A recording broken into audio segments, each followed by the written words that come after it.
नवीन plot किंवा जागा घेऊन घर बांधण्यासाठी विचार करत आहात तर थोडंसं थांबा.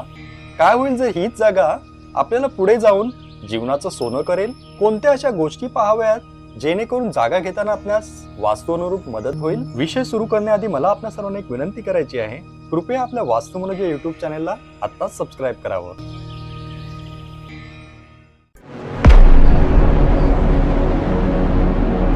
कोणतीही जमीन अथवा प्लॉट घेण्यासाठी साधारणतः चौकोनी, षटकोनी, अष्टकोनी, आयताकृती, गोमुखी प्लॉट निवासासाठी उत्तम मानला जातो. प्लॉटचा उतार हा पूर्व उत्तर दिशेकडे असावा आणि तो लाभदायकही ठरतो.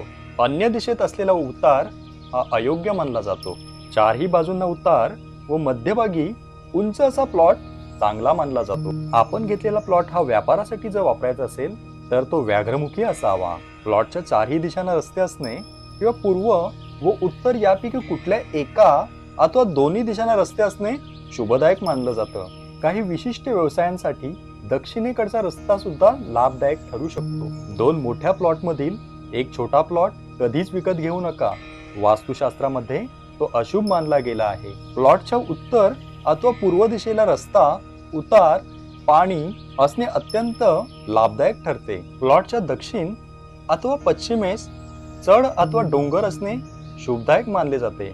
अशा दिशांना प्लॉट मध्ये कधीच एक्सटेन्शन म्हणजेच वाढ झालेली असता कामा नये. प्लॉटच्या कुठल्याही दिशेतील तुकडा कट झालेला असणं कदापि योग्य नाही. विथिशुला म्हणजेच तुमच्या प्लॉटच्या समोरील रस्त्यावर दुसरा रस्ता येऊन संपत असणे म्हणजे टी जंक्शन होय. जर का तो रस्ता पूर्व, ईशान्य, उत्तर, पश्चिम वायव्य व दक्षिण आग्नेय या दिशेमध्ये येऊन संपत असेल तर तो लाभदायक ठरतो. अन्य दिशांमध्ये आल्यास तो त्रासदायक ठरतो. घेतलेल्या प्लॉट मध्ये खोदकाम करताना हाडे व तत्सम वस्तू सापडल्यास त्या वेचून त्या पाण्यात विसर्जित कराव्यात. वास्तुतज्ञांच्या सल्ल्यानुसार आवश्यक असल्यास काही विधी करून प्लॉटचे दोष निराकरण करणे अत्यावश्यक आहे. आपल्या प्लॉटला लागून दुसरा प्लॉट घ्यायचा असल्यास उत्तर अथवा पूर्व दिशेकडील घेणं लाभदायक ठरू शकेल. आपण एखादा प्लॉट घेतल्यानंतर समजा जीवनामध्ये काही अशुभ घटना घडू लागल्या, व्यापारात तोटा निर्माण होऊ लागला, अशुभ स्वप्न पडू लागले तर अशा वेळेस एखाद्या चांगल्या वास्तुतज्ञाचा सल्ला घेणे योग्य होय. एखाद्या चांगल्या गुरुजींचा सल्ला घेऊन तिथे विधियुक्त पूजा करून घेणं योग्य ठरेल. या जमिनीला खणताना आपणास जर समजा काही पूर्वीच्या अशुभ गोष्टी सापडल्या त्या जमिनीतून बाहेर काढून घ्या आणि या जमिनीमध्ये काही शुभदायक अशा वस्तूंचा समावेश करून घ्यावा. जसं की 5 शुभ मानल्या जाणाऱ्या नद्यांचं पाणी, 5 शुभ अशा जागेतील माती या जागेमध्ये वापरणं योग्य ठरेल.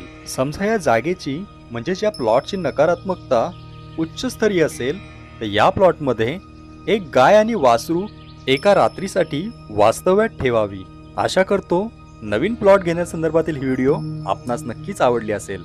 जर व्हिडिओ आवडली असेल तर आपल्या व्हिडिओला लाईक आणि शेअर करावं आणि हो, आपल्या चॅनेलला सबस्क्राईब करावं.